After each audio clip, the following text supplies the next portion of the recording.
हरे कृष्णा।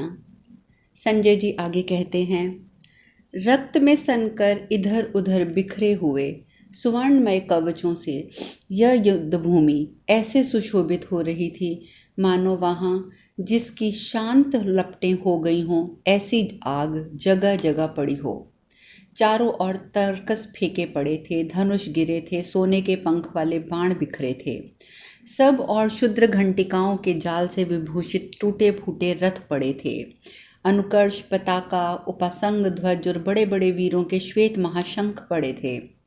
जिनकी सूंडें कट गई थी ऐसे हाथी धाराशायी हो रहे थे। सबके द्वारा वह भूमि भांति भांति के अलंकारों से अलंकृत युवती के समान सुशोभित हो रही थी।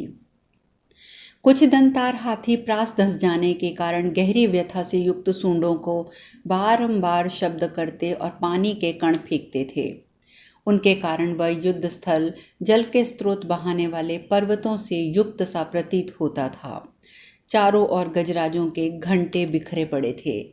अनेक टुकड़ों में कटे हुए यंत्र, सुवर्णमय तोमर, धूल से कपिल वर्ण के दिखाई देने वाले अश्वों की छाती को ढकने वाले सुनहरे कवच आदि यत्र तत्र बिखरे पड़े थे। जहां तहां गिरे हुए विचित्र पगड़ी आदि, पानी की तरह बरसाए गए स्वर्ण भूषित नाना प्रकार के बाण आदि सब और बिखरे पड़े थे। जगह जगह राजाओं के छत्र, कंवर आदि बिखरे पड़े थे। भारत, इस प्रकार आपकी और पांडवों की दोनों विशाल सेनाएं एक दूसरे से भिड़कर युद्ध स्थल में रौंदी जा रही थी।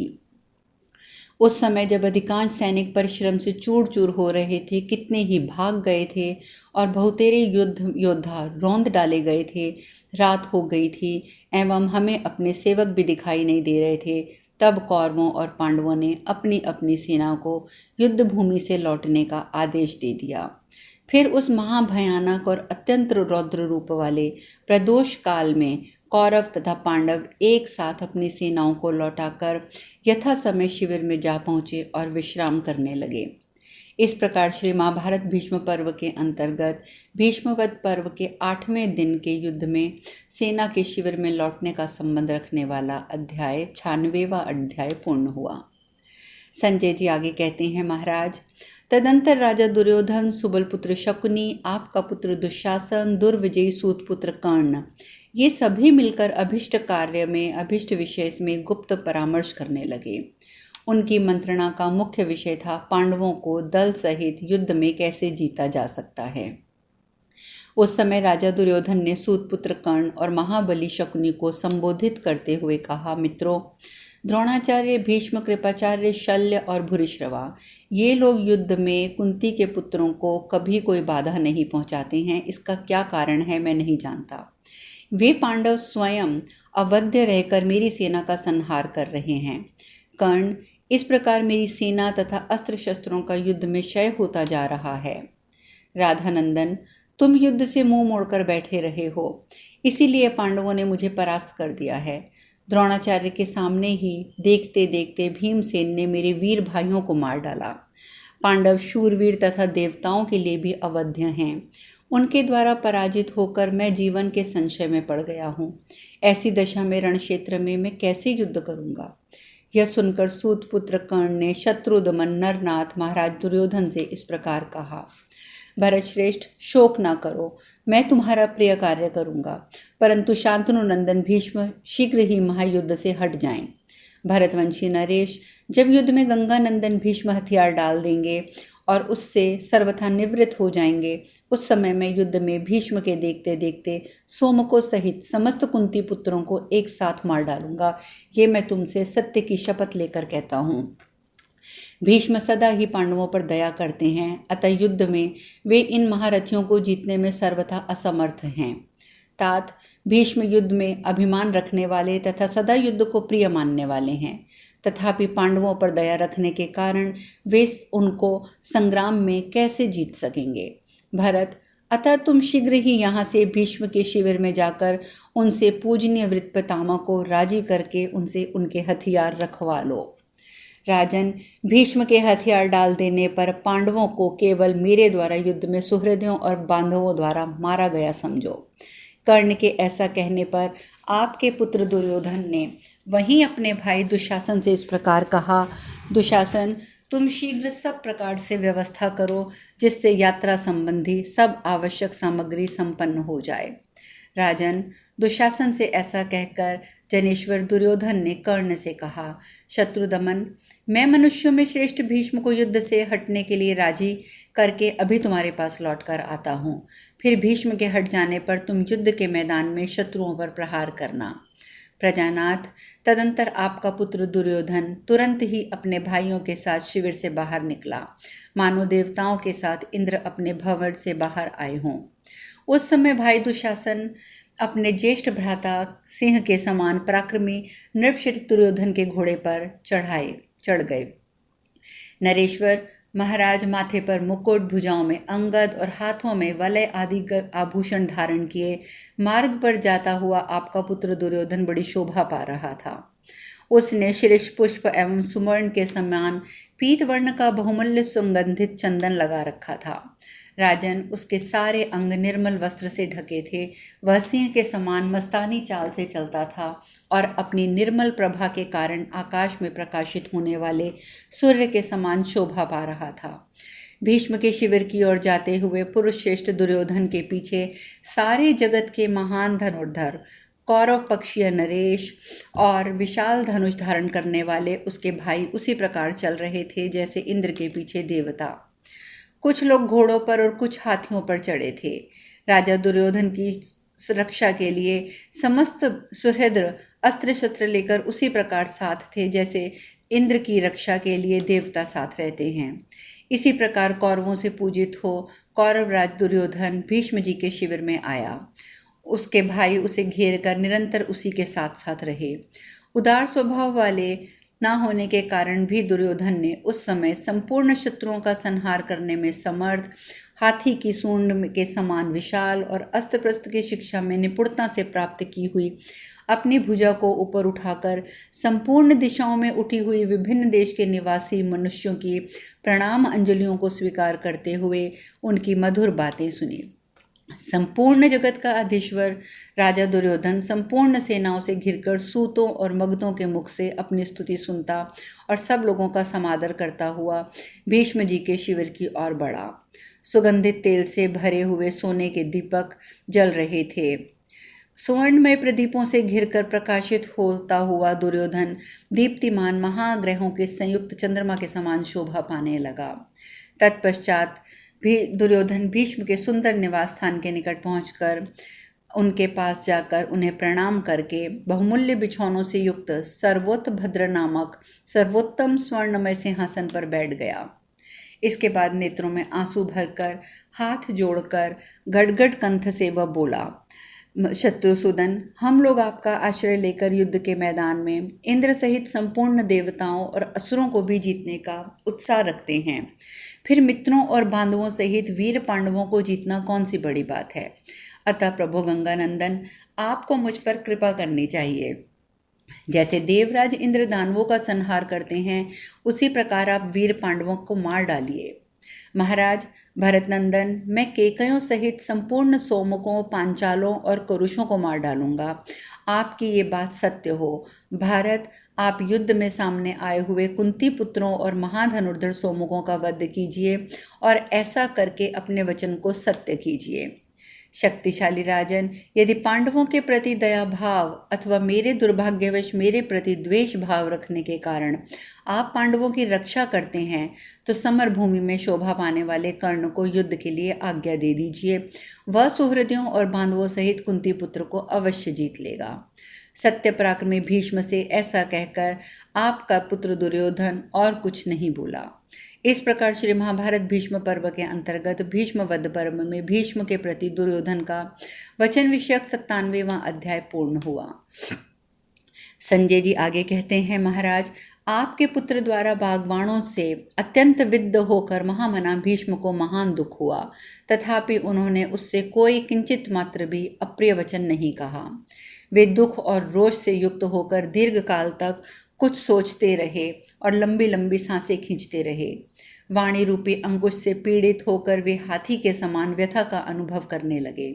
भरत फिर क्रोध से दोनों आंखें चढ़ाकर लोकवेताओं में श्रेष्ठ भीष्म इस प्रकार देखने लगे मानो देवताओं, असुरों और गंधर्वों सहित संपूर्ण लोकों को दग्ध कर डालेंगे। फिर आपके पुत्र को सांत्वना देते हुए वे बोले, बेटा दुर्योधन, तुम इस प्रकार बाग बाणों से मुझे क्यों छेद रहे हो? मैं तो यथाशक्ति शत्रुओं पर विजय पाने की चेष्टा करता हूँ और तुम्हारे प्रिय साधन में ही लगा हूँ।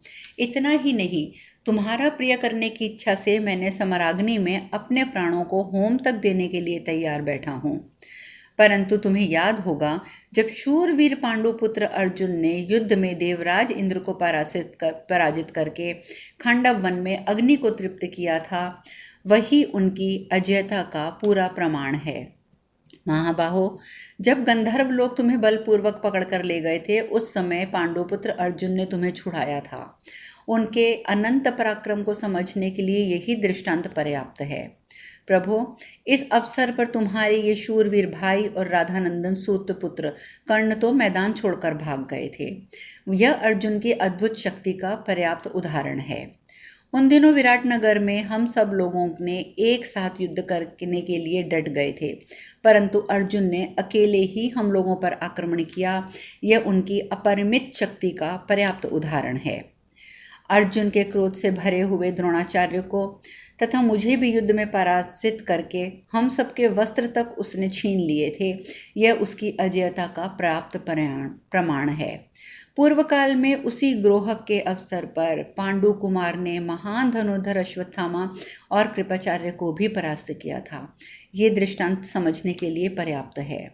उन दिनों सदा अपने पुरुषार्थ का अभिमान रखने वाले कर्ण को जीतकर अर्जुन ने उसके वस्त्र छीनकर उत्तरा को अर्पित किए थे।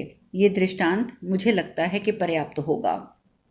जिन्हें परास्त करना इंद्र के लिए भी कठिन था, उन निवात कवचों को अर्जुन ने युद्ध में परास्त कर दिया था। उनकी अलौकिक शक्ति को समझने के लिए ये दृष्टांत भी पर्याप्त है। विश्व रक्षक शंख चक्र और गदा धारण करने वाले अनंत शक्ति सृष्टि और संहार की एकमात्र कर्ता देवादिदेव सनातन परमात्मा सर्वेश्वर भगवान वासुदेव जिनकी रक्षा करते हैं, उन वेगशाली वीर पांडुपुत्र अर्जुन को युद्ध के मैदान में कौन जीत सकता है? राजन, ये बात नारद आदि महर्षियों ने तुमसे कई बार कही थी, परंतु तुम मोहवश कहने और ना कहने योग्य बात को समझते ही नहीं हो। गंधारी नंदन, जैसे मरणासन मनुष्य सभी वृक्षों को सुनहरे रंग का दिखता है, उसी प्रकार तुम भी सब कुछ विपरीत देख रहे हो। तुमने स्वयं ही पांडवों और संजयों के साथ महान वैर ठाना है। अब तुम ही युद्ध करो, हम सब लोग देखते हैं। तुम स्वयं पुरुषत्व का परिचय दो। पांडवों को तो इंद्र सहित संपूर्ण देवता भी नहीं जीत सकते, किंतु पुरुष सिंह, मैं केवल शिखंडी को छोड़कर युद्ध में आए हुए समस्त सोमकों और पांचालों को मार डालूंगा। या तो उन्हीं के हाथों युद्ध में मारा जाकर मैं यमलोक का रास्ता लूंगा, अथवा उन्हीं को सम्रांगण में मारकर मैं तुम्हें हर्ष प्रदान करूंगा। शिखंडी पहले राजभवन में स्त्री के रूप में उत्पन्न हुआ था, फिर वरदान से पुरुष हो गया, अतः मेरी दृष्टि में वह स्त्री रूपा शिखंडनी ही है। मेरे प्राणों पर संकट आ जाए तो भी मैं उसे नहीं मारूंगा। जिसे विधाता ने पहले स्त्री बनाया था, वह शिखंडनी आज भी मेरी दृष्टि में स्त्री ही है। गांधारी नंदन, अब तुम सुख से जाकर सो जाओ। कल मैं बड़ा भीषण युद्ध करूंगा, जिसकी चर्चा लोग तब तक करते रहेंगे जब तक ये पृथ्वी बनी रहेगी। जनेश्वर, भीष्म के ऐसा कहने पर आपका पुत्र दुर्योधन उन गुरुजन के चरणों पर मस्तक रखकर प्रणाम करके अपने शिविर को चल दिया। वहां आकर शत्रुओं का विनाश करने वाले राजा दुर्योधन ने लोगों के उस महान समुदाय को तुरंत विदा कर दिया और स्वयं शिविर के भीतर प्रवेश कर गया। भूपाल, वहां जाकर राजा ने सुख से रात बिताई और सवेरा होने पर उसने प्रातःकाल उठकर राजाओं को आज्ञा दी, राजसिंहों, तुम सब लोग सेना को युद्ध के लिए तैयार करो। आज पितामह भीष्म रणभूमि में कुपित होकर सोमकों का संहार करेंगे। राजन, रात में दुर्योधन के अनेक प्रकार से विलाप को सुनकर भीष्म ने यह समझ लिया कि दुर्योधन मुझे युद्ध से हटाना चाहता है। इससे उनके मन में बड़ा खेद हुआ। भीष्म ने पराधीनता की भूरी भूरी निंदा करके रणभूमि में अर्जुन के साथ युद्ध करने का संकल्प लेकर दीर्घकाल तक विचार किया। गंगानंदन भीष्म ने क्या सोचा, इस बात को संकेत से समझकर दुर्योधन ने दुशासन से कहा, दुशासन, तुम शीघ्र ही भीष्म की रक्षा करने वाले रथों को जोत कर तैयार कराओ। अपने पास कुल 22 सेना है, तुम सबको भीष्म की रक्षा में नियुक्त कर दो। आज वह अवसर प्राप्त हुआ है जिसके लिए हम वर्षों से विचार कर रहे हैं। आज सेना सहित पांडवों का वध और राज्य का लाभ हमें प्राप्त होगा। इस विषय में मैंने भीष्म की रक्षा के लिए ही अपना प्रधान कर्तव्य समझता हूँ।